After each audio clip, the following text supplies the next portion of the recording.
Today I'm going to be reposting a series of videos that I did in 2019.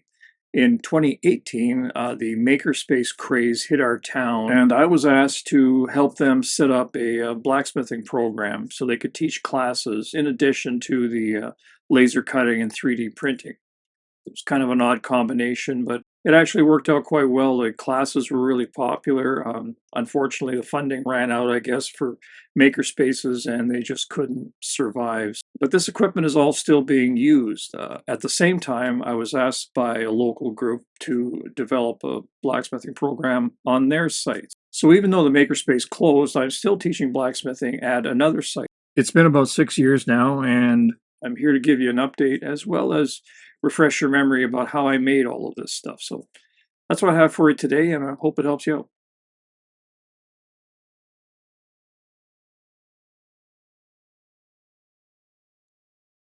Today I'm going to be demonstrating the method that I use to make a large number of tongs in a very short period of time.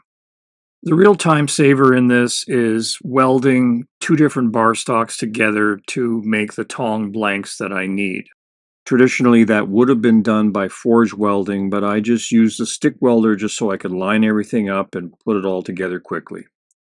So this is going to save me a lot of time because the only bar that I need to forge is the half-inch bar for the jaws. The reins are already the right size. You can see by this clip that I have a few pairs of tongs that are assembled and I have a bunch in the middle that are not assembled. And I do that so that I can match them up as I go along. As I find two that fit perfectly, I'll rivet them up. If some are not quite matching up as well as I'd like, I leave them, and then hopefully during the process I find some that'll match up and I'll be able to complete those tongs. So at the end of the day, I may be left with a couple of pairs that don't match up quite as well as I'd like, but the tong rack is going to look pretty consistent overall. Here you can see I'm about halfway done, but the first thing that I did to all of the bars was to forge the transition at the weld area. And I did this mainly to make sure that the welds were sound. If you clean up this area simply by grinding, sometimes you take away too much material and you really don't know what you're left with. But forging the joint will tell you if that connection is going to hold up. All of the tongs that I'm making for these classes are going to be 3/8 V-bit bolt tongs. All of the projects are either going to be made out of 3/8 round bar or 3/8 square bar. So one pair of tongs holds those two sizes very well. I start off making the tongs by forging the offset for the bits, and here you can see how I'm using my Anvil ruler to measure a 2-inch length for that offset. I'll be forging this area down so it's roughly half the thickness of the original bar. I'll be leaving my Anvil ruler in place through this entire process because when you're making multiples of something that have to be identical, it's important that you keep track of any dimension changes that happen as you're forging the bar. So having the anvil ruler in place is a really quick way of keeping track of what's going on, and you'll see me referring back to it quite often in this video. At this point, the basic shape of the jaw is done. All I need to do is to thin out the very tip slightly so that I can shape the V-bit portion of the jaw. Here I'm hammering in a slight bend at the end of the jaw so that the bit is in the right place when I do the shaping. The second offset is placed right at the intersection between the offset for the jaws.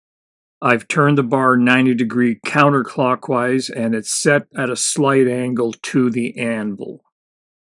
You'll also notice how the bent tip of the jaws is pointing back. The last thing that I need to do is to flatten out the hinge area so it makes a smooth transition back into the reins. The next step in the process for the way I was making tongs at this time is to punch the hole for the eye. I'm starting by punching a rectangular hole along the length of the tongs.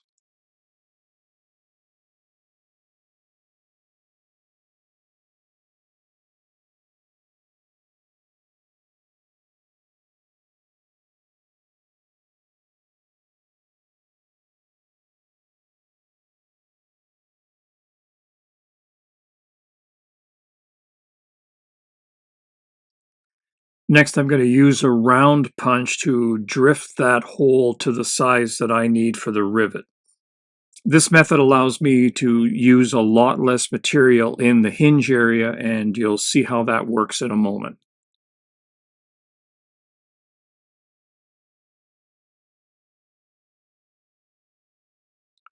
Now, with the punch still in place, I'm going to be forging the hinge area over the edge of the anvil. And this gives me the offset that I need to have the reins and the jaws in the correct alignment.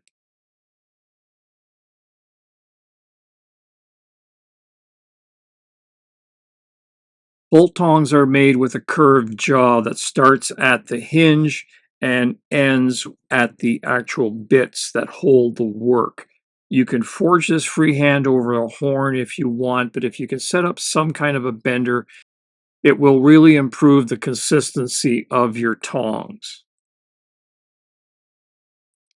Here I'm just using a simple bending jig that I made from a short length of pipe, and I'm using a bending fork to wrap the jaw around the pipe.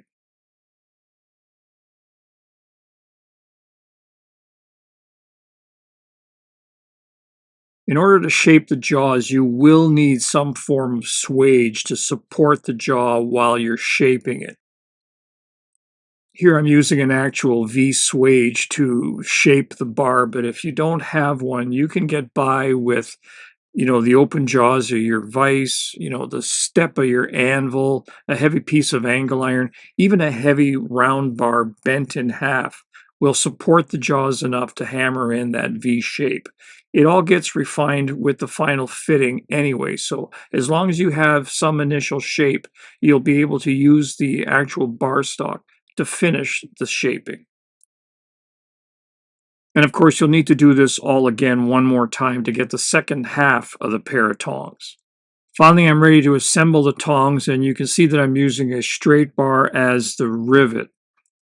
To calculate the length of the rivet, you measure the total thickness of the hinge area and you add 2.5 times the diameter of the bar stock that you're using.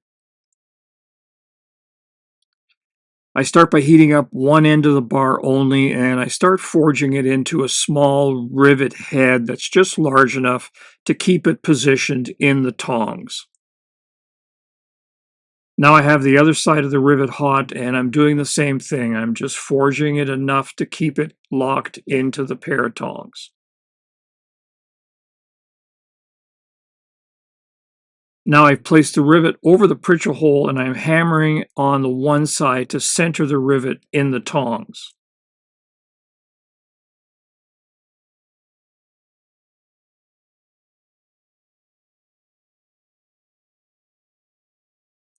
At this point, I'm just going to continue shaping the rivet. I'm going to do the same amount of hammering on both sides until I get a really nice, slightly domed rivet head.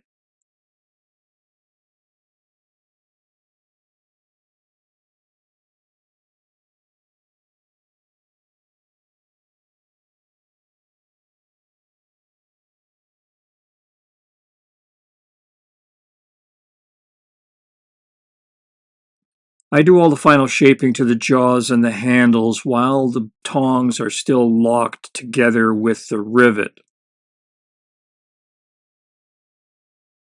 When you're happy with the overall shape of the tongs, you can heat the jaws up again and slowly start prying the reins apart to loosen up the hinge area. Once the tongs are loose, you need to tap the rivet again to tighten it up slightly and repeat this process a couple of times until the tongs are perfectly free, but there's no wobble in the jaws. And the last step is to put a piece of square bar in the jaws and hammer around all the jaw edges to make sure that you have full contact between the jaws and the bar stock.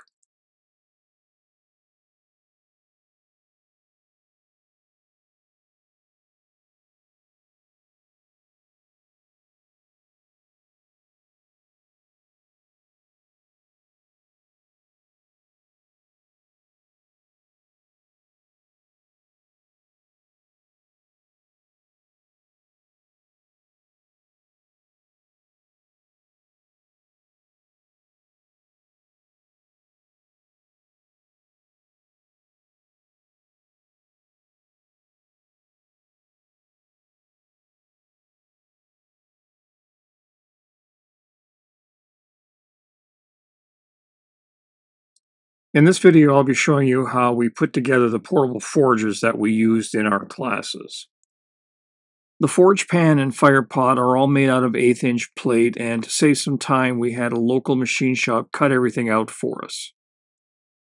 This not only saved me about 20 hours of cutting and grinding, it also meant that the parts were super accurate, so they fit together perfectly. If you don't have access to a plasma cutter or you don't want to spend the money, everything here can be cut out with a cut-off wheel on an angle grinder. It's just going to take you a little bit longer. So here are all the parts that I had cut out. The parts for the fire pot are here, as well as some additional pieces. This larger square is going to be the top flange of the fire pot. The three smaller squares, one of them is going to be the bottom of the fire pot, and the other two are just connector plates that are going to connect the fire pot to the tube leading to the bellows. The solid square piece is going to be the cap for the ash dump. And all of these parts are cut to fit around a 2-inch square tubing. This row of triangular pieces are gusset plates that I'm going to use to brace the angle iron frame that I'm bolting together for the forge. These two larger beveled plates are the sides of the fire pot, and at the far end of the table there are two more gusset plates, as well as some smaller tabs that are going to be used for hinges. For example, the ash dump needs a hinge, and it's going to be made from these parts. And these are just extra parts that I use to fill in the spaces on the plate. The only part that I didn't show you here was the larger plate that's going to be the forge basin, but I don't need to do anything to it, so I don't have it here in the shop. And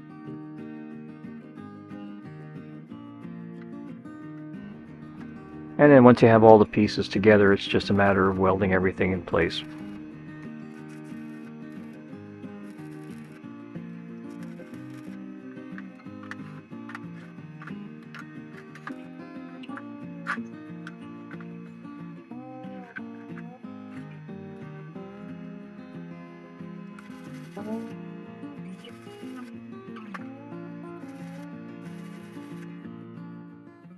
The air for the fire is supplied by a T-shaped pipe that gets mounted to the bottom side of the fire pot. The bottom end of the long vertical section gets capped off so it can collect any ashes that happen to fall through the grate that supports the fire.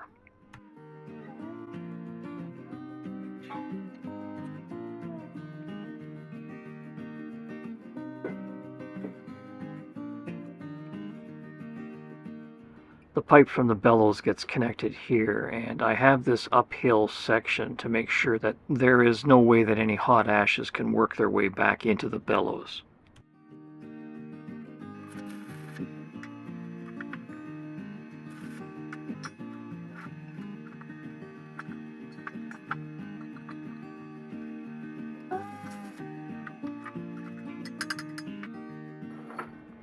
The last piece that I need to add to the fire pot is the hinge for the ash dump, and that's where these little guys come in. I bolt 3 of them together. 2 of them get mounted to the fire pot, and 1 goes to the arm of the ash dump.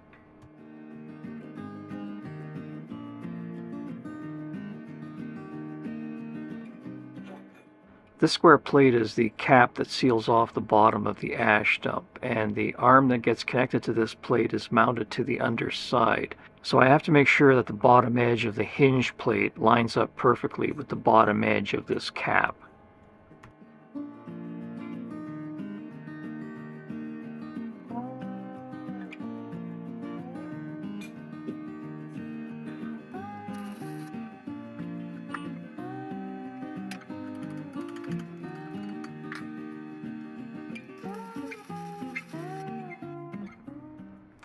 So here are the finished fire pots ready to go into the forges.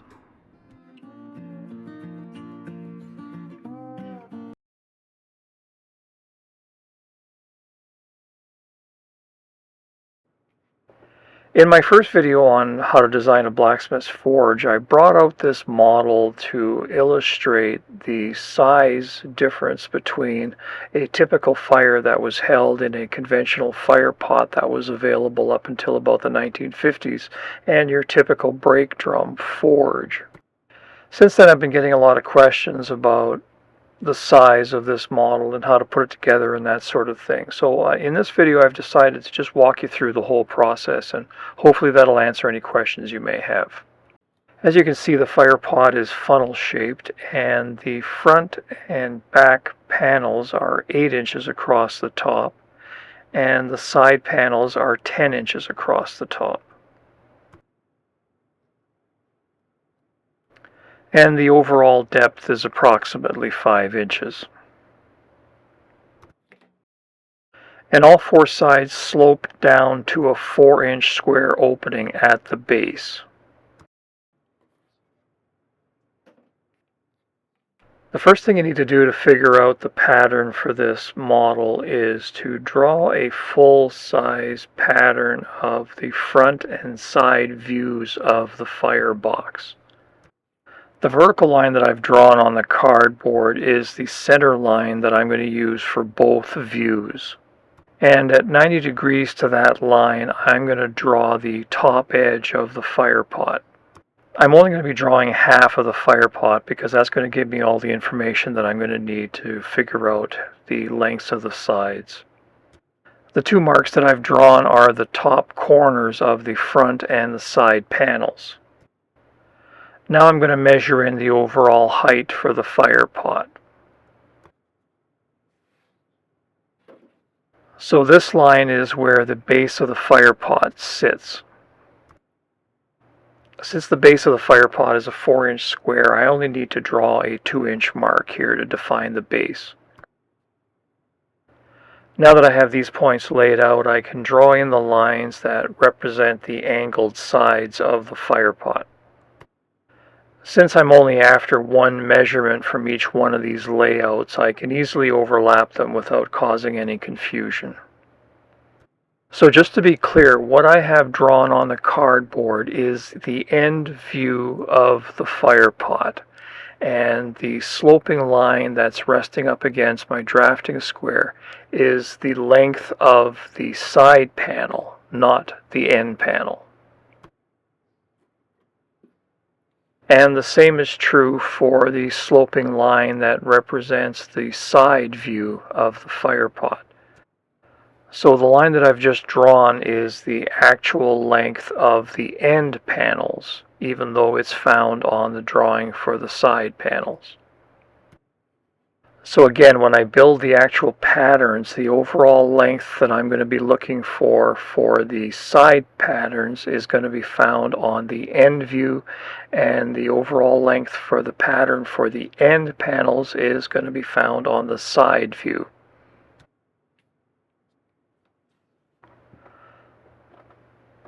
So all I need to do to figure out the total depth of each one of these panels is to measure these 2 lines.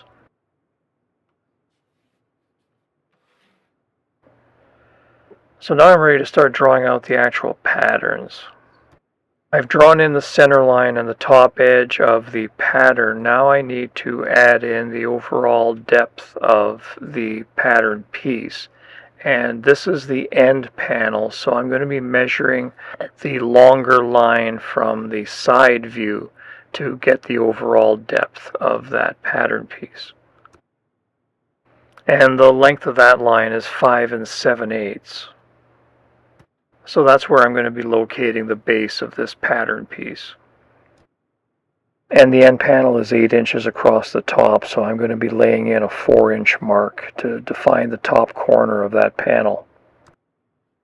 And here I'm extending that line to the full 8 inches for the top.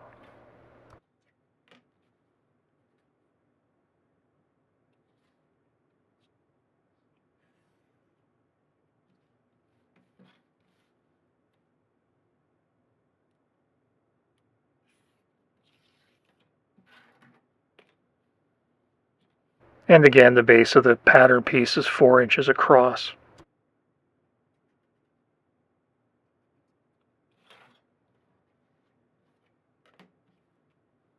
Just connect the dots and you're done this pattern piece.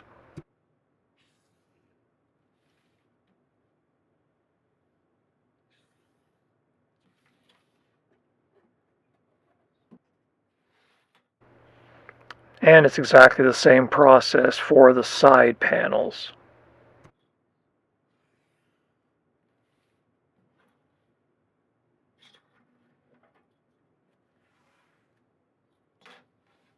The overall length for that pattern piece is found on the end view drawing that I've made, and that happens to be 5.5 inches.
Before you cut the patterns out, it's always good to do a quick check. If everything's right, these two edges should be exactly the same length, because they need to fit together on the corner.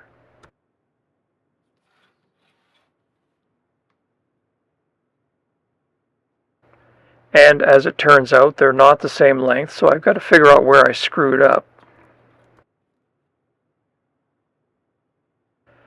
And the first thing I checked is where the problem was. I was a little short on this panel, so I need to extend the baseline down slightly.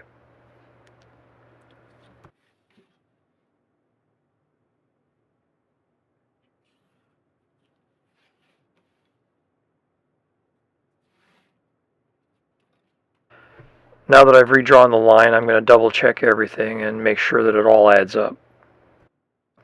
It's really important to take the time to make sure that the pattern pieces are as close as you can possibly make them. You have to remember, from here you're probably going to be going to 1/4 or 1/2 inch plate. So if something is wrong there, you need to be able to hold up the pattern piece to the plate and figure out what's off. If your plate is off and your pattern piece is off, then you have no reference. You have no way of figuring out where the problem is and what you need to do to fix it.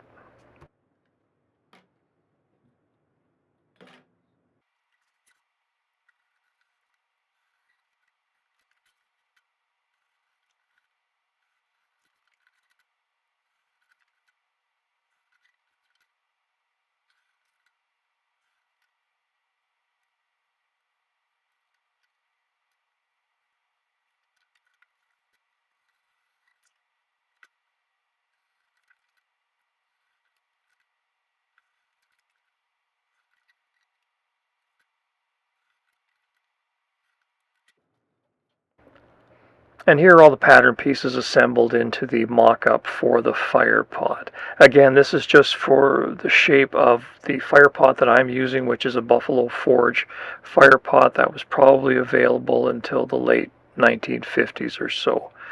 The shape isn't all that critical. You can go a little bit larger on any of the dimensions and it's not going to affect anything. All I was trying to get across with the first video is that as long as you amass this volume of coals, a taller fire rather than a low flat fire, you're going to have a good fire for forge welding or general forge work. The only part that needs to be added to this is the grate at the bottom of the fire pot, and I use a straight bar grate, and I always orient the bars so that they're parallel to the sides. It just makes using the poker that much easier, and it's fairly easy to construct. If you weld it from the bottom, if it ever burns out or if you ever have any problems with it, it's very easy to remove. So those are about the only considerations that I would have. And of course there's a top flange on the top edge of this fire pot, but you'll have to build that to suit whatever it is you're doing. As well, you may need to modify these dimensions slightly to accommodate the thickness of the plates that you're using and whatever you're planning to do for an edge preparation prior to welding. But regardless of the final dimensions you plan on using, the process of laying out the patterns remains the same. I should make clear that the reason that I can get away with using a mild steel fire pot is because all of my forges use an intermittent air supply.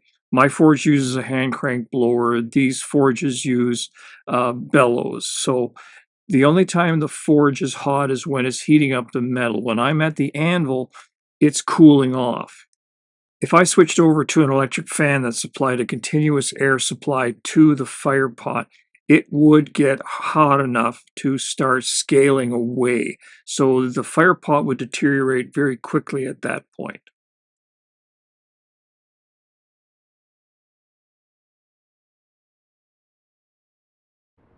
Unfortunately, I don't have any footage of me actually assembling the bellows that I've made, but if you understand all the parts and how to go together, the rest of it is just using a sewing machine and a staple gun, so I wasn't too worried about that. Here I have a schematic of how everything is laid out. There are 5 boards that are inside the bellows. There's the top board, which is solid. There's a donut, which is basically just a spacer that controls the fabric that you're using for the bellows. The center board has a one-way valve as well as an exit hole that goes to the forge, and it separates the upper chamber from the lower chamber. Below the center board is another donut, and again that controls the fabric that you're using for the bellows. And the bottom board has a valve that allows the air to enter into the bottom chamber. So this is considered a double lung bellows because as you compress the lower chamber, it forces air up through the valve located in the center board and starts to fill the upper chamber. Once the upper chamber starts to fill, that valve shuts down, and the only way the air can escape is through the hole on the opposite side of the center board, and that goes to the fire.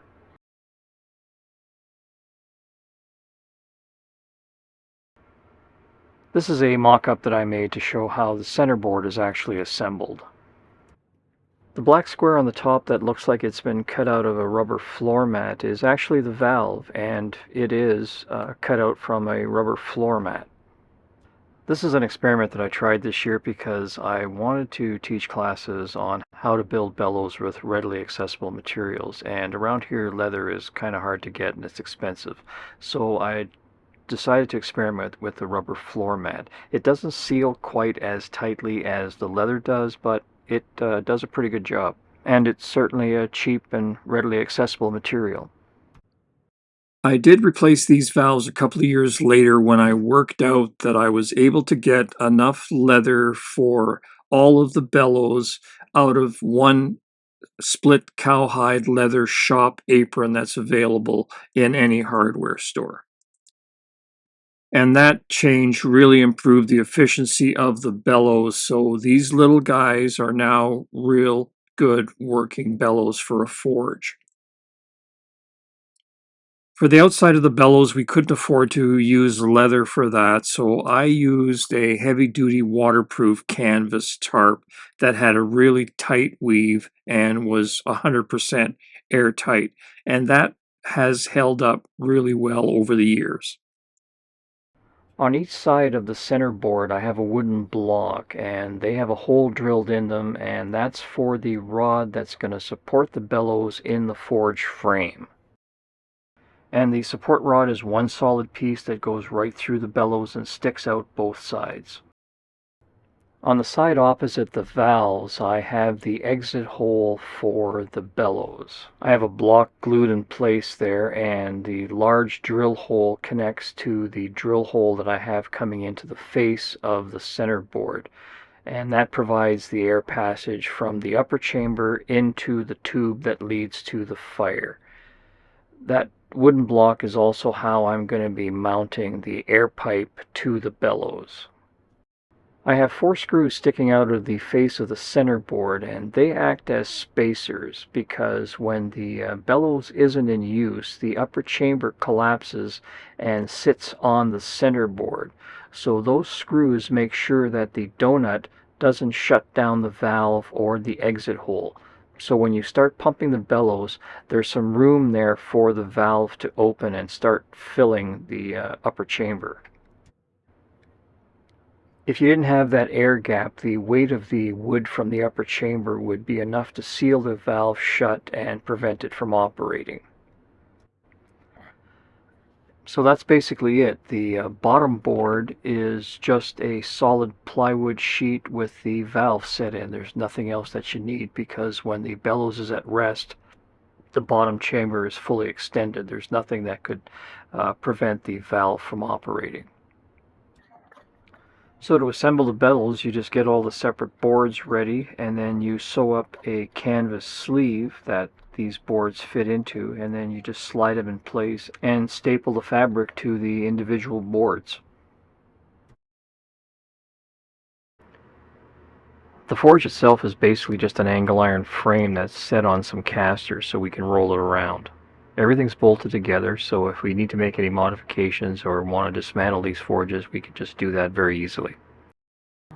When I filmed the firepot video, I didn't include the grate that I was using, but it's just a simple 4-bar grate, and there's a couple of tabs that are welded to the bottom. These jam into the side of the down tube, so it provides enough resistance to keep the thing locked in position, but if it ever does burn through or you want to change the design, you can pry it out and just reinsert it when you're done. Here you can see how the bellows fits into the frame. Again, you can build this any way that you want. I just have the frame built out of standard spruce 2x4s, but you can use whatever you want. The important thing, regardless of how you set this up, is that the bellows gets locked into whatever forge basin you're using, because there has to be a solid connection between the bellows and the forge. These bellows are small. I wouldn't build bellows any smaller than this for, an average forge. So you can't have any air leakage. So if you have sloppy connections between the forge and the bellows, you're going to lose all of the air pressure that you have in those bellows. They're not a large set of bellows that, are supplying 2.5 times the amount of air that you need. So if you have a loose fit somewhere, you're not going to worry about it too much. You need to get all of the air that these bellows supply to have a good size fire. So they're nice and compact, but you do have to make sure that you get all the air from the bellows to the forge. Here I have a detail of how the firepot is actually mounted into the forge. Again, it has to be a solid connection. With a hand crank blower or something like that, the firepot really doesn't move, so it can be just sitting in the fire pan and it's fine. But because you're cranking on this bellows and there's a bit of movement, if the firepot moves, you're going to break the connection between the forge and the bellows, and that's going to cause air leaks and reduce your efficiency. So everything has to be locked down. As you can see, I'm just using a couple of clips to hold the firepot down, and this is just for maintenance. If we decided to do any changes to this firepot, it's just a matter of removing these 2 clips and pulling the firepot out of the base. Here you can see the pipe going from the firepot to the bellows. The flange that connects the firepot to the air tube going to the bellows has a bolted connection, so it's very solid, and it's essentially one piece now from the firepot over to the bellows. And at the bellows I have the air tube securely screwed in place. So at this point, everything from the bellows over to the firepot is all tied together into one solid unit. The support rod for the bellows is resting on a couple of notches that I have cut into the uprights for the stand. This gives me some room to adjust the bellows back and forth a little to make sure that I have a good tight fit between the bellows and the rest of the air assembly going to the forge. The one thing that I don't have here is the cover plate that's going to slide over this round bar and lock it in position to the uprights. Again, this is to make sure that it doesn't move and doesn't break any of the connections. The pump handle for the bellows goes to a lifting arm which is located underneath the bellows, and that pushes up on the lower chamber to fill the upper chamber. The connecting rod from the pump handle to the lift arm has a fixed link at the bottom and a swivel link at the top so that you can move the pump handle wherever is comfortable for you, and it still provides a good connection down to the lift handle.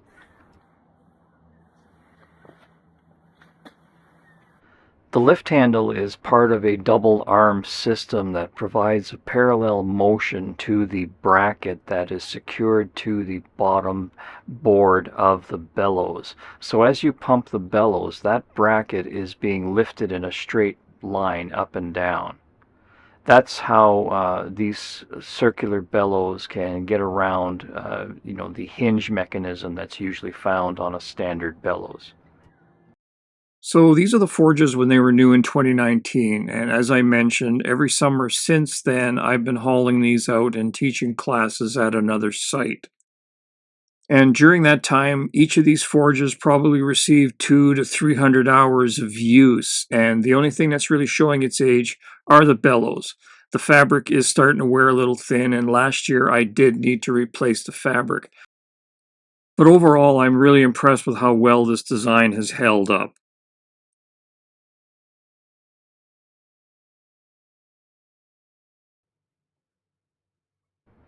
Hi, and welcome back. Today I started mocking up a design for a small anvil that I need to build. I need to make 5 of these, and the workspace that I'm setting up is going to be outside, so these anvils have to be large enough to be useful, but light enough to be hauled in and out every time we want to set up the workshop and teach classes. I'm going to be making them out of this T-shaped beam that I have. It appears to be out of an elevator shaft. The main part of it is hot rolled, but there is a machined edge that I assume, guided the elevator up and down the shaft. This could just as easily be welded up out of heavy flat bars or a couple of heavy angle irons. Just use whatever you have around. I have a couple of short lengths of this, so the dimensions are basically determined by how I can cut the pieces out of these rails. This is just a temporary fix so we can get to teaching classes. Once we have the workshop finished and the proper ventilation system, I'll be going through this exercise again and building proper heavy anvils that will just sit in one spot and never get moved again. So for now, this is what I've come up with. The front and back face of the anvil is going to be made up of 2 short sections of this rail, and they are standing up vertically. I've cut 2 notches on the top of each one of these beams, and that's going to allow me to insert a third piece that's going to form the face of the anvil.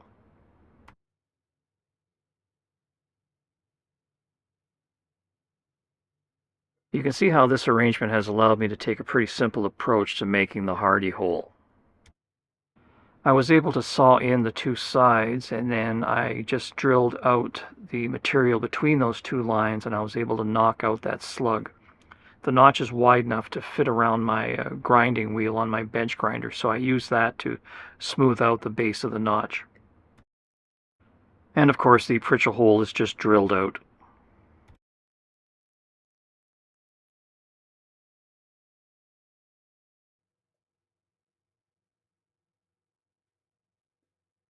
The horn is just made out of a short section of heavy round bar.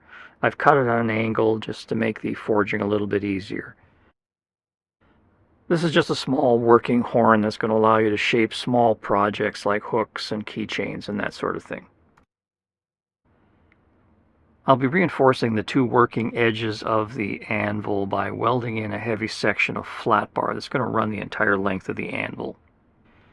And then the final step is going to be to weld all of this to an angle iron base, so the whole anvil will become one unit and easy to move around.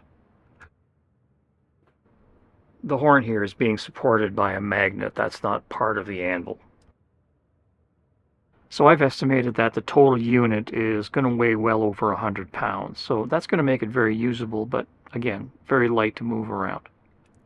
Today I'm going to be forging out the bar stock that I'm going to be using for the small class anvils that I've been working on. You can see how cutting this bar on a diagonal is pretty much giving me a horn shape already, so there's going to be very little forging that needs to be done. Which is good because these clips got really messed up somehow. So these are for the old timers who remembers the early days of YouTube when everything was in black and white.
Now that I have the main body of the anvil tacked together, I'm going to be adding some pipe to the hardy hole and the pritchel hole to make it a little more useful. In order to keep any hardy tools from rattling around too much, I need to provide the thickness that's normally there in a standard anvil. So I'm going to be welding short sections of pipe to the hardy hole as well as the pritchel hole. So what I have here is an 1.25 inch pipe with a 100 wall, so it will fit over a standard 1-inch square tubing. So I'll be able to make any hardy tools that I need out of this 1-inch square tubing or a 1-inch solid square bar.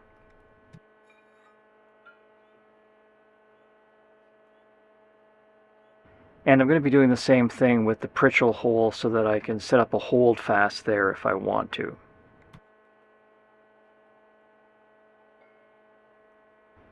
And of course the horn gets welded to the front. So I'll spare you the couple of hours of welding and grinding, and I'll show you how it looks when I'm all done. So here it is. It weighs about 60 pounds the way it is now, but you can easily add as much weight as you want to it by infilling all of these blank spaces. This just happens to be all of the scrap that I had at the time, and I really didn't want them to weigh much more than that anyway because they need to be moved around quite a bit. I decided to mount them on a wooden base instead of the angle iron frame that I was originally going to use, and the main reason for that is to make the anvil a little bit quieter, which is really important in a classroom situation. You get a bunch of people banging away on a number of anvils, and it really gets hard to communicate. I also set the anvil off-centered on the base, and that was to make sure that the horn stayed within the footprint of the anvil stand, so anybody walking by or not paying attention would bump into the stand before they would get skewered by the horn.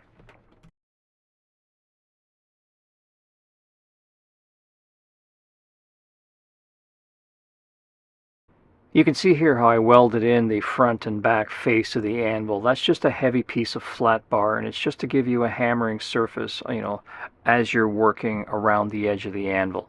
It can be really any thickness. It just backs up that edge, and anything over 1/4 to 3/8 of an inch will give you lots of stability and add, a fair amount of weight to the anvil. This is an update to the last video I did in this series. I thought I was done with this project, but it turns out that I needed to change the design slightly. As I mentioned, I wanted these anvils to be extremely light and easy to move around, and they are that, but after a couple of classes it became pretty obvious that the bases were way too light, and they did walk around quite a bit as the students were using them. So I decided to add a couple of pieces of plywood to the sides of the stand, and that would allow me to fill the base with cement. And as luck would have it, one bag of cement filled the base perfectly. So that was a really simple solution to lowering the center of gravity and adding, a fair amount of extra weight to the whole unit. The other thing I noticed is that the actual foot of the base of the anvil stand was starting to work loose a little bit. So I added a gusset plate to one side of the anvil base. I intended to do both sides, but I didn't have enough plywood, so when I get more scrap pieces I'll complete the other side to solidify both sides of this anvil base.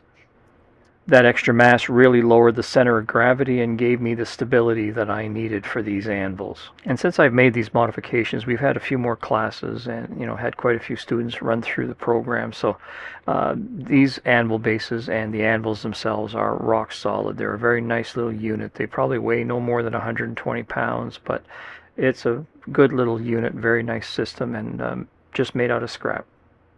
So it just goes to show you that an anvil does not have to be a big solid block of steel. You can get a good working anvil out of structural steel that's easy to weld together.